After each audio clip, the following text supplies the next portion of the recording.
reka ngusuze kandi nkwifurize gukomeza kugubwa neza nshuti ya muvandimwe wewe maze ukanda subscribe ndetse udohima kubana natwe makuru ibiganiro tugenda tubagezaho mu bihe bigiye bitandukanye. Ni inkuru yagarutswe n'ibitangazamakuru bigiye bitandukanye kandi ni inkuru ishimishije kuba kunzi ibitsinda ririmba indirimbo zo kuramya no guhimbaza Imana rya Vestine ndetse na Dorcas, aho umwe muri bo witwa Ishimwe Vestine yamaze gutangaza itariki y'ubukwe bwe bukaba buzaba ku itariki 5 z'ukwezi kwa karindwi mwaka 2025. Ishimwe Vestine nyuma yuko avuye gusezerana mu murenge bigatangazwa na music label abarizwamo, iyo nta yindi ni MIE Music, amagambo atari make yarahagurutse aravugwa ndetse bivugwa ko Ishimwe Vestine ashobora kuba igitumye yihuta gushyigirwa cyangwa se igitumye yihuta gukora umurenge nk'uko byagarutswe n'abatari bakeya ngo Ishimwe Vestine yaba atwite. Uyu mugabo we bamwita Idrissa ngo yaba yaramuteye inda, byaravuzwe ndetse bihagurutsa abatari bakeya. Muri kano tugiye kubigarukaho twongere twibukiranye ese byagenze bite, ese ubu bukwe Ishimwe Vestine ndetse n'uyu mugabo we bamwita Idrissa Odrago bwamaze kuba butangazwa ku itariki 5 z'ukwezi kwa karindwi 2025 buzaba ryari cyangwa se buzabera hehe, niki mu by'ukuri kirimo kuvugwa cyangwa se kiri kugenda kigaruka. Ese bambe Ishimwe Vestine azashyingirwa n'umugabo we muri hetorero, dore ko mu minsi ishize nabwo hagiye havugwa amakuru agiye atandukanye avuga ko Ishimwe Vestine yaba yarasezeye mu itorero rya ADPER hashingiye ku bimenyetso byagiye bigaragara ubwo uyu mukobwa yagaragaga afite ibirango cyangwa se afite imyitwarire ibusanye n'itorero rya ADPER. Aha wageze ni kuri Aburimba TV, naho ngende Alex Simbarusha, reka nguhe ikaze muri no nkuru yacu no munsi ndetse no muri kino kiganiro cyacu cy'uno munsi. Itariki 16 z'ukwezi kwa mbere mwaka 2025 mu masaha ya saa 8 ashyira saa 9 nibwo ku murenge wa Kinyinya mu karere ka Gasabo hatanzwe amasezerano hagati ya Ishimwe Vestine umunyarwandakazi ndetse na Odrago Idrissa wavukiye mu gihugu cya Burkina Faso. Uyu mugabo Odrago Idrissa yavutse ku itariki 21 z'ukwezi kwa kane hari mwaka w'1989. Ise yitwa Odrago Raga, akaba nyina we yitwa Sawadogo Lekiata. Muranyihangana gusoma ano mazina ntabwo biba byoroshye.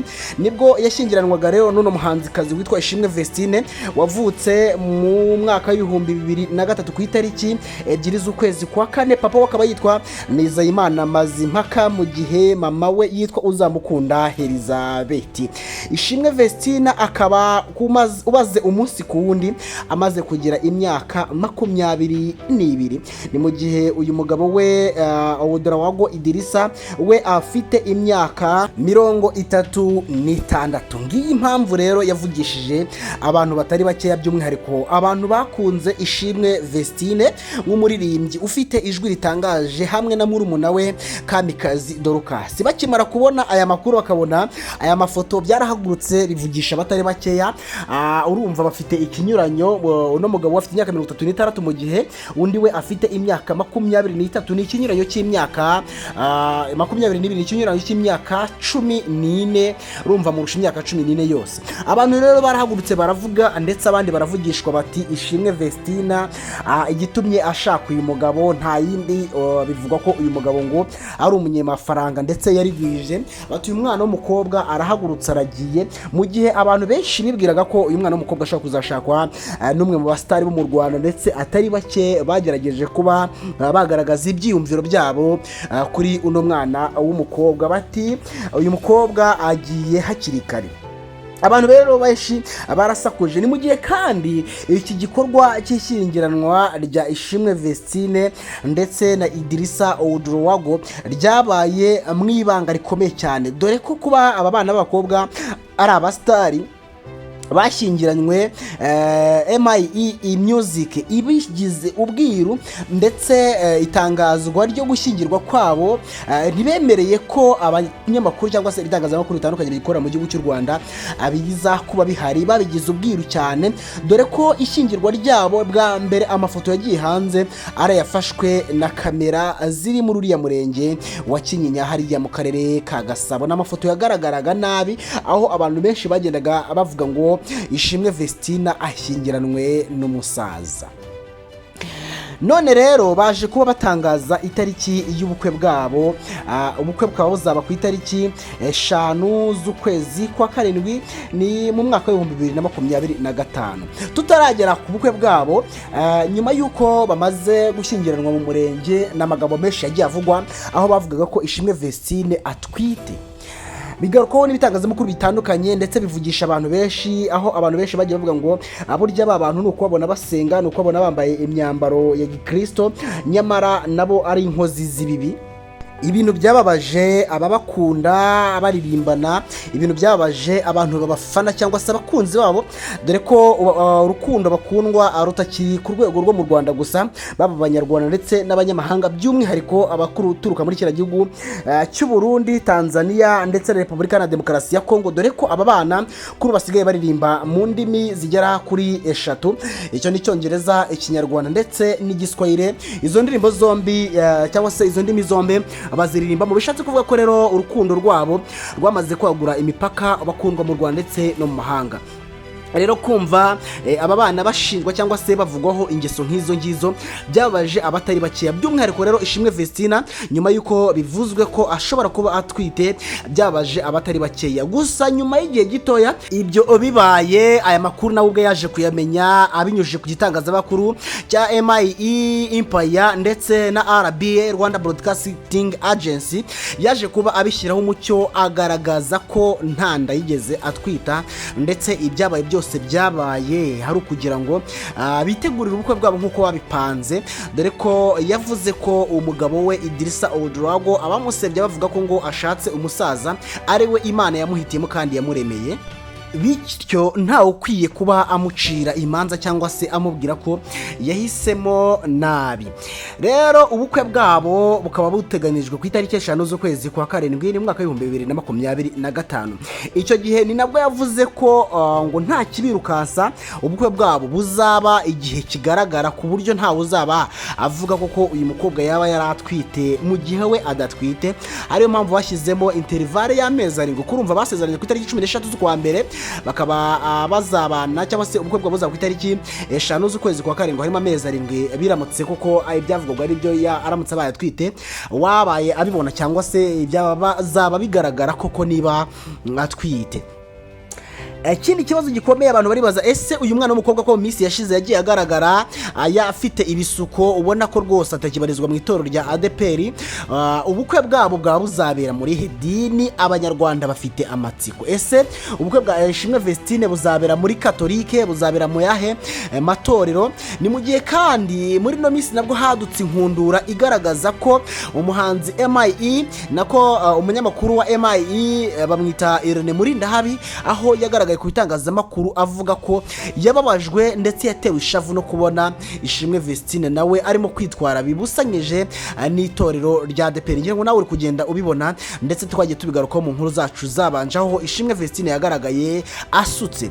Ishimwe Vestine bivugwa ko ngo ibyo yakoze yabitegetswe n'umugabo kandi yabisabwe n'umugabo we, aho yaje kuba avuga ko atakwiye kuba yumvira MIE Music nka music label abarizwamo, ahubwo uwakwiye kumvira ari umugabo we basezeranye kuzabana karamata. Bityo rero ibivugwa ndetse n'ibisabwa n'abandi bantu nta wundi muntu muri isi afite kumvira, atari ababyeyi be, atari umuryango abarizwamo wa MIE Music, ahubwo akwiye kuba yumvira umugabo we. bikaba bikomeje kuvuga ko umugabo we yamusabye kumera uko nguko mumubona ndetse amusaba kuva muri MIE Music, akaba ari music label yabamenyekanyije nka Ishimwe Vestine ndetse na Dorcas, bakayiririmbiramo igihe gitandukanye cyangwa se igihe kirekire, dore ko byavugaga ko ngo amasezerano basinye yo gukorana igihe cy'imyaka 3 yaramaze kurangira cyangwa se yaragannye ku musozo, bityo asabwa n'umugabo we kuva muri iriya MIE Music label hanyuma agatangira gukora ku giti cye, dore ko bivugwa ko uyu mugabo we Idirisa Audrowago ari umugwiza tunga cyangwa se ari umunyamafaranga, bityo biriya babamo byo kuririmba nta gaciro we abiha, kuko amafaranga afite yakabaye akora ibindi bintu bakigira muri business. Ese ufite amatsiko yaho ubukwe buzabera? Ufite amatsiko y'itorero bazasezeraniramo? Nanjye no. Ariko niba ukunda Ishimwe Vestine, ukunda indirimbo ze, waragiye uzibyina cyangwa se hari ukuntu zagiye zigufasha uhereye kuri nahawe ijambo kugeza kuri yebo n'izindi zose wagiye wumva, kanda subscribe kuri uno murongo mugari wa Arimba TV, kandi andika igitekerezo cyawe muri comment section, ubundi wifurize zahirwa n'urushako uno mwana w'umukobwa Ishimwe Vestine ndetse n'umugabo we Idirisa Audrowago munya Burkina Faso. Reka tubashimire inshuti bakunzi ba Arimba TV mwe mudahima kubana natwe makuru ibiganiro tugenda tubagezaho mu bigiye bitandukanye. Ni itariki 5 z'ukwezi kwa 7/2025 tuyitegeranyije amatsiko menshi kuzabona Ishimwe Vestine yambaye ikanzu nziza mu bukwe bwe Imana yamuteguriye. Amahoro akomeze abane nawe, nkwibutsa ko uramutse ubaye ukeneye service zerekeranye n'amafoto, video, ubukwe, gupropose ndetse n'ibindi byose, freeze photo image turahakubereye, ndetse kandi tuguha service nziza. Waduhamagara cyangwa twandikira unyuze kuri Instagram yacu ni freeze photo image. Amahoro akomeze abane namwe, amakuru yacu yo nakagaruka. Ciao ciao.